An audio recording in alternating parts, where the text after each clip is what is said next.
बच्चों, मैं वीरेंद्र देवांगन आपका अपना क्लास केमिस्ट्री क्लास में आप सबका बहुत बहुत स्वागत करता हूं। आज हम बात करने वाले हैं रासायनिक संयोग के नियम। रासायनिक संयोग के नियम के बारे में बात करने वाले हैं। रासायनिक संयोग के नियम, संयोग के नियम, इस नियम के बारे में बात करने वाले हैं जिसको हम लोग कहते हैं laws of chemical combination. Laws of chemical combination जिसको हम लोग कहते हैं। इसमें रासायनिक संयोग ये जो वर्ड है ये क्या है? केमिकल वर्ड हम कहाँ पे यूज़ करते हैं? जहाँ पे इलेक्ट्रॉन वर्ड यूज़ होगा, मॉलिक्यूल वर्ड यूज़ होते हैं, एटम वर्ड यूज़ होते हैं, रिएक्शन यूज़ होता है, तो वहाँ पे हम रासायनिक केमिकल वर्ड इस्तेमाल करते हैं। संयोग का मतलब क्या हो जाएगा? जिसको हम कहते हैं कॉम्बिनेशन, मतलब एलिमेंट या बोल सकते हैं हम लोग मॉलिक्यूल आपस में अगर मिलते हैं और मिल करके कोई नया चीज़ बनाते हैं तो उसको हम कहते हैं कॉम्बिनेशन। तो रासायनिक संयोग मतलब कोई भी एटम, मॉलिक्यूल या फिर कंपाउंड बोल सकते हैं, ये आपस में रिएक्शन करके कोई नया कंपाउंड या नया कोई प्रोडक्ट बनाते हैं तो उसको हम लोग कहते हैं रासायनिक संयोग। लॉज ऑफ केमिकल कॉम्बिनेशन मतलब जितने भी रिएक्शंस होते हैं केमिकल रिएक्शन क्या होता है? जिसमें पुराने बॉन्ड्स टूटते हैं और नए बॉन्ड का फॉर्मेशन होता है। पुराने बॉन्ड टूटेंगे और नए बॉन्ड बनते हैं। तो कोई भी केमिकल रिएक्शन हो 5 लॉ को फॉलो करता है, जिसमें सबसे पहला जो लॉ होता है वो होता है law of conservation of mass. Second होता है law of fixed ratio. Third होता है law of multiple ratio. Fourth होता है व्युत्क्रम अनुपात, जिसको हम कहते हैं law of multiple ratio. And fifth होता है गैलुसाक्स गैसियस वॉल्यूम लॉ। तो इस तरह से 5 प्रकार के लॉ होते हैं किसी भी केमिकल रिएक्शन के लिए। तो आज हम बात करने वाले हैं द्रव्यमान संरक्षण का नियम। द्रव्यमान संरक्षण का नियम। द्रव्यमान संरक्षण का जो नियम होता है इसको हम लोग कहते हैं law of mass conservation. Law of mass conservation, जिसको हम लोग ये भी बोल सकते हैं द्रव्य की अविनाशिता। द्रव्य की अविनाशिता का नियम। द्रव्य की अविनाशिता मतलब कोई द्रव्य जो होता है, जो मैटर होता है, मैटर हम किसको बोलेंगे, द्रव्य किसको बोलेंगे? जिसके पास एक मास होता है, एक वॉल्यूम होता है, जिनमें एक फीलिंग्स मीन्स हम टच करके जान सकते हैं सॉलिड है कि लिक्विड है कि वो हॉट है।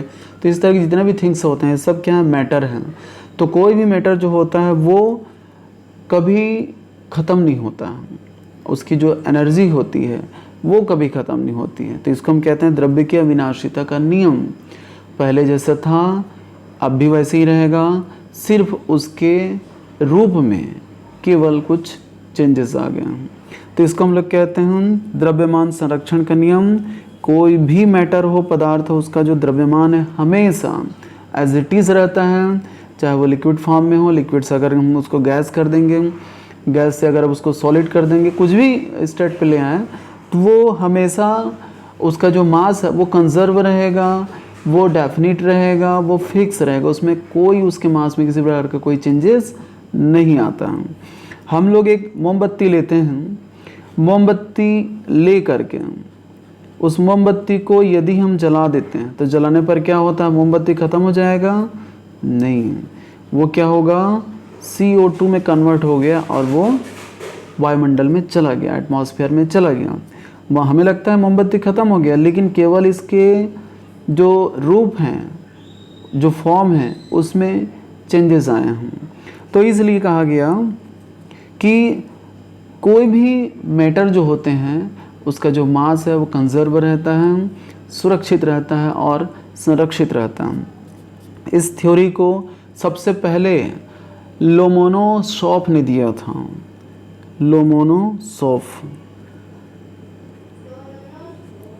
लोमोनोसॉफ ने कब दिया था? 1756 में दिया था।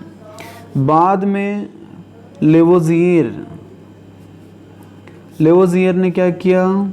इस पर काम किया, और इस पर काम करने के बाद लैंडोल्ट ने क्या किया? इसके लिए एक्सपेरिमेंट किया। एक्सपेरिमेंट करके बताया कि वाकई में ये जो लॉ दिया गया है एकदम सही है, सत्य है और पूरी तरह से वेरीफाई है। इन्होंने वेरीफाई कैसे किया तो उसको हम लोग देखते हैं। उन्होंने क्या किया? लैंडोल्ट ने एच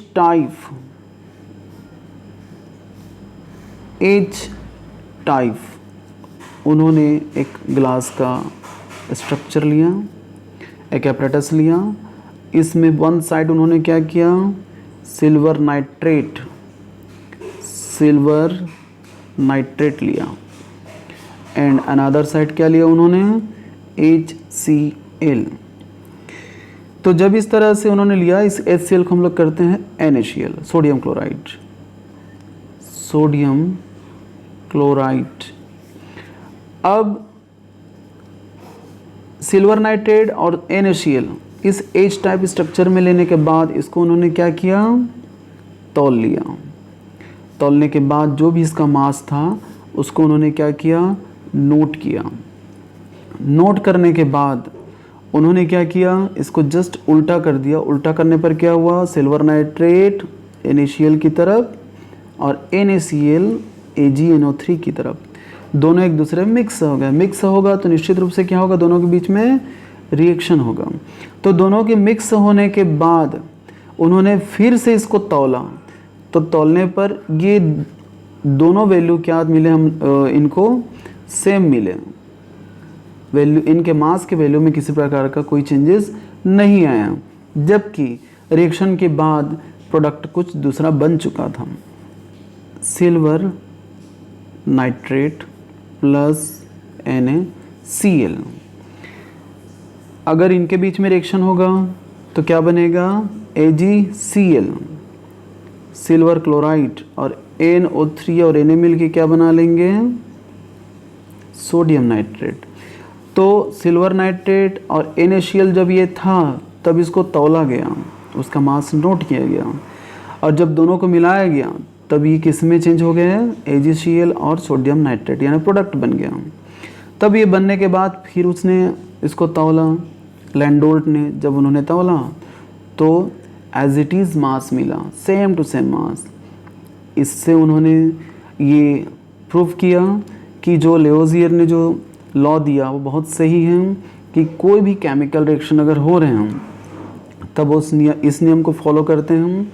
मतलब रिएक्शन के पहले जो मास होगा रिएक्शन के बाद भी वही मास होता है। यानी कोई भी केमिकल रिएक्शन में जितने भी पदार्थ पार्टिसिपेट करते हैं, भाग लेते हैं, उस रिएक्शन के दौरान उनका जो द्रव्यमान है वो सुरक्षित रहता है, संरक्षित रहता है और एज इट इज़ रहता है। लेकिन इसके लिए आइंस्टीन ने क्या किया? इस पर एक अपना बात रखा। उन्होंने कहा कि E=mc²। इस फार्मूले से उन्होंने एनर्जी का कैलकुलेशन किया और देखा कि कोई भी केमिकल रिएक्शन जब होते हैं तब एनर्जी क्या होती है? रिलीज़ होती है। अगर एनर्जी रिलीज़ होगी तो निश्चित रूप से इन पदार्थों की जो द्रव्यमान है उसमें कहीं ना कहीं कमी आएगी। लेकिन जितने भी साइंटिस्ट थे उन्होंने देखा कि एनर्जी रिलीज़ तो होती है रासायनिक क्रिया के दौरान। रासायनिक क्रिया के दौरान जब एनर्जी रिलीज़ होती है तो उस एनर्जी की मात्रा इतनी कम होती है कि उसको काउंट नहीं किया जा सकता। इसलिए बोला गया कि द्रव्यमान संरक्षण का जो नियम दिया गया है लेवोजियर के द्वारा बहुत सत्य है, सही है और ऑथेंटिक है। तो ये था द्रव्यमान संरक्षण का नियम जिसको हम कहते हैं लॉ ऑफ मास कंजर्वेशन, द्रव्य की अविनाशिता का नियम जिसको कि लोमोनोसॉफ ने 1756 में सबसे पहले इस कॉन्सेप्ट को दिया, बाद में लोजियर ने इसको थोड़ा सा डेवलप किया 1774 में, और इसको वेरीफाई करने के लिए लैंडोल्ट ने क्या किया, एक एक्सपेरिमेंट किया, और जब एक्सपेरिमेंट किया तब उन्होंने पाया कि रिएक्शन के पहले जो मास था रिएक्शन के बाद भी बिल्कुल वही मास था। यानी कि किसी भी केमिकल रिएक्शन के दौरान किसी भी पदार्थ की जो द्रव्यमान है उसमें किसी भी प्रकार की कोई कमी नहीं आती है। लेकिन इस लॉ को चैलेंज किया आइंस्टीन ने, उन्होंने कहा कि केमिकल रिएक्शन के दौरान कुछ ना कुछ एनर्जी रिलीज़ होती है, एनर्जी रिलीज़ होगी तो इनका मास भी कम होगा, लेकिन एनर्जी रिलीज़ होती है बहुत कम मात्रा में जिसको काउंट नहीं किया जा सकता। इसलिए जो ये जो थ्योरी दी गई उसको सही माना गया कि द्रव्यमान जो होता है किसी भी पदार्थ के द्रव्यमान में रासायनिक अभिक्रिया के दौरान किसी प्रकार की कोई कमी नहीं आती है। तो ठीक है बच्चों, इस टॉपिक पर इतना ही। हम अगले टॉपिक पे फिर बात करेंगे, रासायनिक संयोग के नियम पे हम फिर बात करेंगे। आप लोग अगला वीडियो देखिएगा और इसको बाकायदा आप लोग नोट्स बना लीजिएगा ताकि आप लोग के लिए वो आगे बेनिफिशियल हो। और वीडियो को देख करके लाइक शेयर सब्सक्राइब ज़रूर कीजिएगा ताकि हम ज़्यादा से ज़्यादा बच्चों तक के पहुंच सकें। मैं कंटिन्यू वीडियो अपलोड करते जाऊंगा, आप लोग सारे वीडियो देखिएगा। तब तक के लिए आप सबको good luck, take care and thank you.